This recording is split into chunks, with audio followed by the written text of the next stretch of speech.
Hey, what's up guys, and welcome to another video. Nintendo just dropped the newest trailer for Side Order, the Splatoon 3 DLC, and it gave me the greatest idea of what is actually going to happen in this game. First off, I'm going to mention this, which this kind of really proves that this is a digital world. We can see this weird, looks like some kind of an AI just floating around, and we can see two eyes and what looks like a mouth right here. It's pretty crazy. This also adds to the theory of Tartar's return since he is an AI, but since the telephone was destroyed, really his conscience was not actually destroyed and it remains within this digital world, and this is how he's able to make his comeback. But also there's something else that we're actually able to see here at the very end is actually what I'm going to be going over. It's right at the end here. We can actually see it says that you can unlock replica gear and weapons to use in turf war and anarchy battle, and that just seems kind of normal. That was what we got in the previous DLC as well, and even in the other single player experiences without the DLC. But if we actually look a little bit closer, we can notice that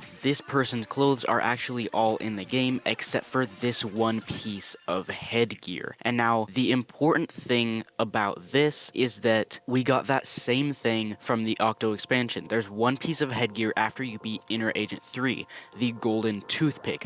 But really, how is there going to be an Inner Agent 3 in this game? Is there going to be some kind of a boss afterwards that you're going to fight that's even harder than the previous one? Well, if we destroy Tartar a second time, I think it would be a little crazy for him to be coming back even a third time. I'm going to be expanding on the Agent 4 theory from the previous trailer that was just a few days ago. The one that featured Agent 4 or Agent 4's silhouette at the top, and they looked hypnotized as well. This could be pretty much the exact same thing as the one from the Octo expansion. This could be an Inner Agent 4 rather than an Inner Agent 3. They're going to bring back Agent 4 to be a hypnotized version of her, and she can be one of the boss fights closer to the end of the game. And the final theory that I have for you guys today is this is actually a timeline split or a branch off of the main timeline. Like, this is what would have happened if Order had actually won against Chaos in the final fest of Splatoon 2. However, the problem with this is we know that this has to be some kind of a digital world, right? This isn't actually in the real world. So maybe this is like mimicking, this digital world is mimicking or was like coded to create a world in which Order actually did defeat Chaos. And I think this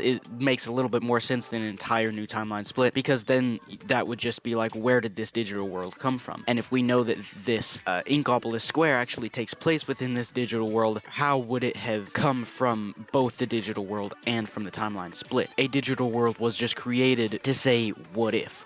What if Order had won? What if Chaos had lost? And what if all this happened? But it's not really an actual timeline split in which it did completely happen. It still takes place within the main universe, and possibly Tartar has created this world in which it actually didn't, even though it's a world of his own creation and not a timeline split due to an actual change of events. So that's all I had for today, just a little bit of speculation on this newest trailer that they just released. So if you did enjoy today's video, if you like my theories, make sure to drop a like down below and subscribe so that you can be notified of all of my future videos as soon as they come out. And with all that said, I'll see you guys in the next one.